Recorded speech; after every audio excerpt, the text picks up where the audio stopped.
Once a thriving epicenter of black culture and commerce, Sugar Hill in Jacksonville, Florida, stood as a beacon of resilience, ambition, and opportunity.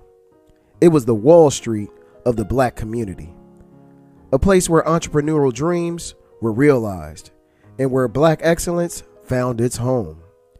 Yet over time, this proud neighborhood fell into disrepair. Its businesses shuttered, its streets silenced. How did this happen? The story of Sugar Hill is inextricably linked to the forces of segregation, systemic racism, and redlining, forces that dismantled what was once a thriving black business hub. The early 1900s, just west of Springfield, there was an area of town called Sugar Hill. This is where the most prominent African Americans in Jacksonville lived.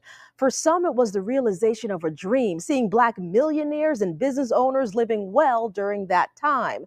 Sugar Hill no longer exists thanks to urban renewal, highway construction, and the expansion of the hospital system, but the pride it produced still exists in those who experienced it. In the early 20th century, Sugar Hill emerged as a thriving hub for Jacksonville's black community. Named for the sweet success of its residents, Sugar Hill became not just a neighborhood, but a symbol of resilience, value, and economic power. In the 1920s and 30s, it blossomed into a vibrant district, home to an impressive roster of black entrepreneurs, professionals, and cultural leaders who defied the racial boundaries of the time. Among the shining stars of Sugar Hill were trailblazers like Abraham Lincoln Lewis, a visionary businessman who became one of the first black millionaires in the state of Florida. A pioneer in the insurance industry, Lewis founded the Afro-American Life Insurance Company in 1901, providing vital financial services to Jacksonville's black community.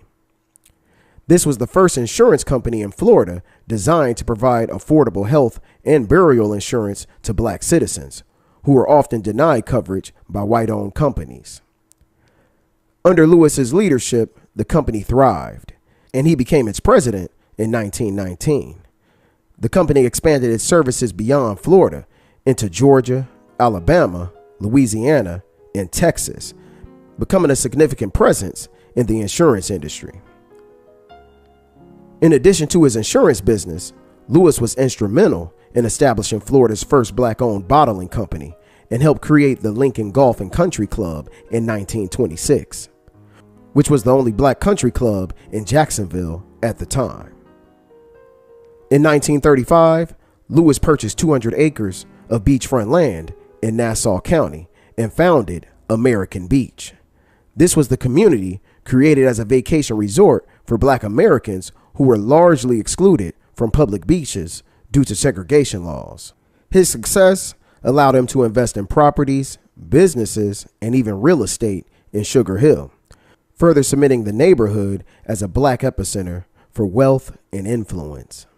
Alongside Lewis stood Bishop Henry Tooks, a spiritual and community leader, recognized for his work within the church and for his philanthropy. In 1939, Tooks and his wife Maggie built a two-story neoclassical style house on 8th Street in Jacksonville. Tooks not only led worship, but also supported a thriving network of black professionals. Under Bishop Tooks, there was a significant expansion of various church-related programs, including educational efforts through Edward Waters College, an institution that had been pivotal for black Americans in the region. His church served as a social and business hub where community members gathered to plan, discuss, and build.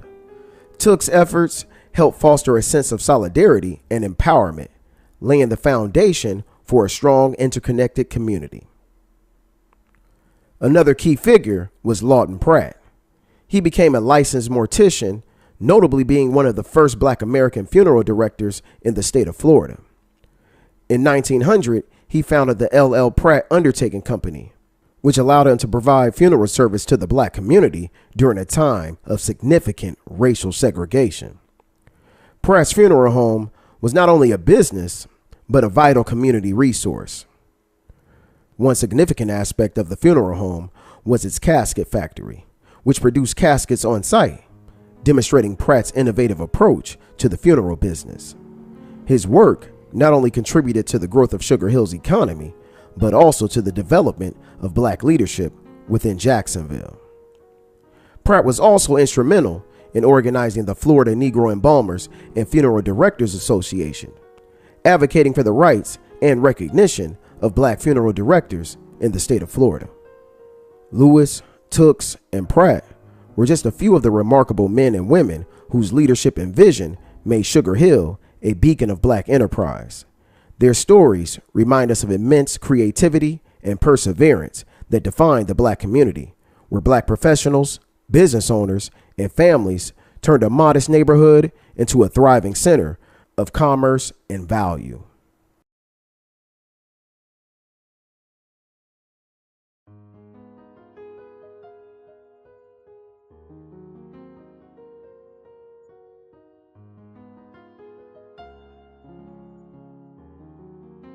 Among the many marvels of Sugar Hill stood Wilder Park, a 30-acre public space located at the intersection of 3rd and Lee Street in Jacksonville's Sugar Hill neighborhood.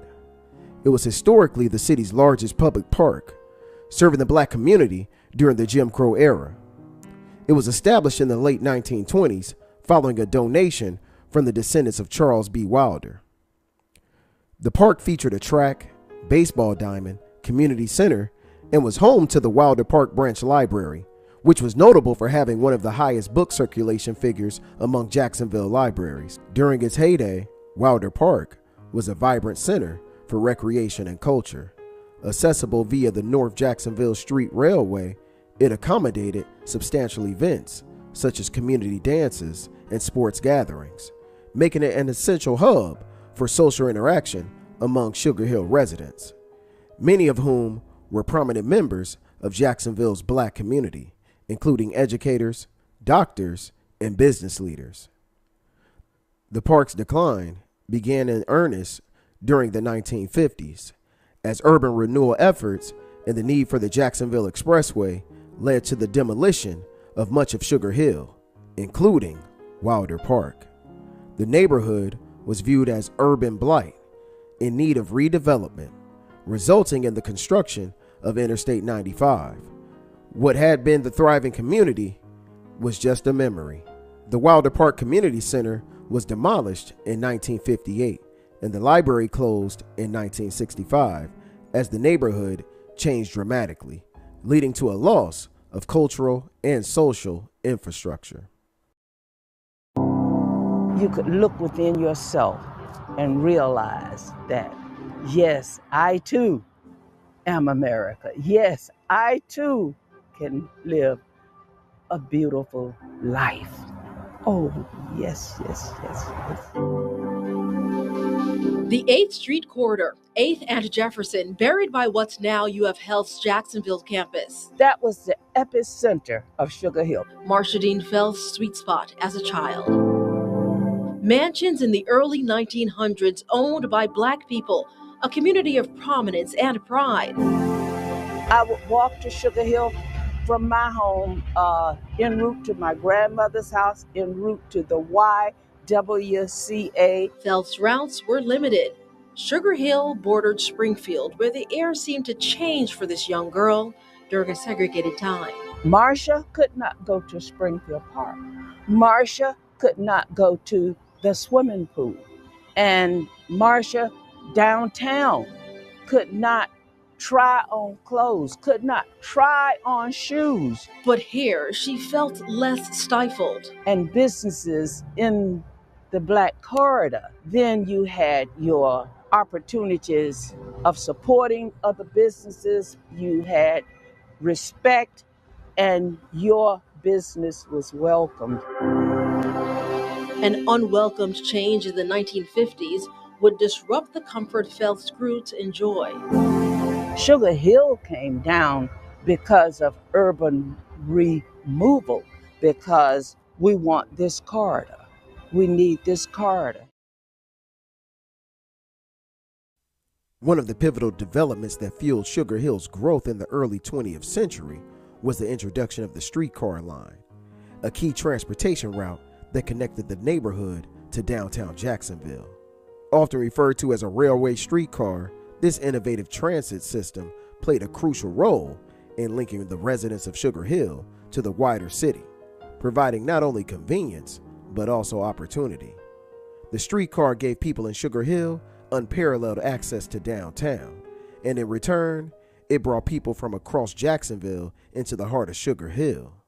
This ease of transportation helped turn Sugar Hill into a commercial hub, with its thriving businesses and cultural venues attracting customers, professionals, and visitors from all walks of life. With the streetcar in place, businesses in Sugar Hill saw an influx of customers.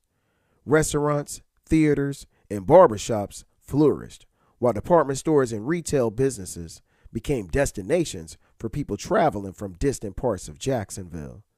The streetcar didn't just connect the neighborhood to the city, it transformed Sugar Hill into an integral part of the city's economic and cultural landscape. The streetcar became more than just a mode of transportation. It symbolized the connection between Sugar Hill and the broader Jacksonville community. It facilitated commerce, encouraged social interaction, and fostered a sense of unity. For many, riding the streetcar wasn't just about getting from one place to another. It was about being a part of something larger, a shared experience that tied together the Black residents and their neighbors. While the streetcar system eventually gave way to modern transportation, its legacy remains a key chapter in the story of Sugar Hill. It was a symbol of progress, mobility, and connection, and its impact is still felt in the community today. By the 1940s, external pressures began to cast a shadow over Sugar Hill's once vibrant future. The discriminatory practice of redlining, a government-sanctioned policy that denied loans and investments to entire neighborhoods based solely on their racial demographics, struck at the heart of Sugar Hill and other Black communities across the nation. The practice severely limited access to resources that were essential for maintaining and growing wealth, and it would alter the fate of Sugar Hill forever. Redlining was a deliberate attempt to prevent Black residents from securing home loans, starting or expanding businesses, and building generational wealth. Areas like Sugar Hill, once known for its thriving Black businesses and strong sense of community, found themselves systematically excluded from the economic opportunities available to their white counterparts. The impacts of this policy were immediate and devastating. By the 1950s and 60s, Sugar Hill, once a symbol of Black prosperity, was in rapid decline. As businesses closed their doors and property values plummeted, many families were forced to move, and the community that once thrived was left to grapple with the lasting consequences of redlining. The effects of redlining didn't just cause a physical decay of Sugar Hill, it also fractured the sense of unity and pride that had defined the community for decades. For residents who had once felt a deep connection to their neighborhood, the loss of resources and investment eroded the very foundation of their social and economic networks. While redlining created immense hardships, it also sparked resistance. As Black Americans across the nation began to organize and fight for their rights, Sugar Hill's residents, like so many others, joined the broader civil rights movement. Yet, despite decades of activism, the scars of redlining continue to be felt in the fabric of the neighborhood. If you're ready to confront hidden systems shaping our neighborhoods, subscribe, stay tuned for more.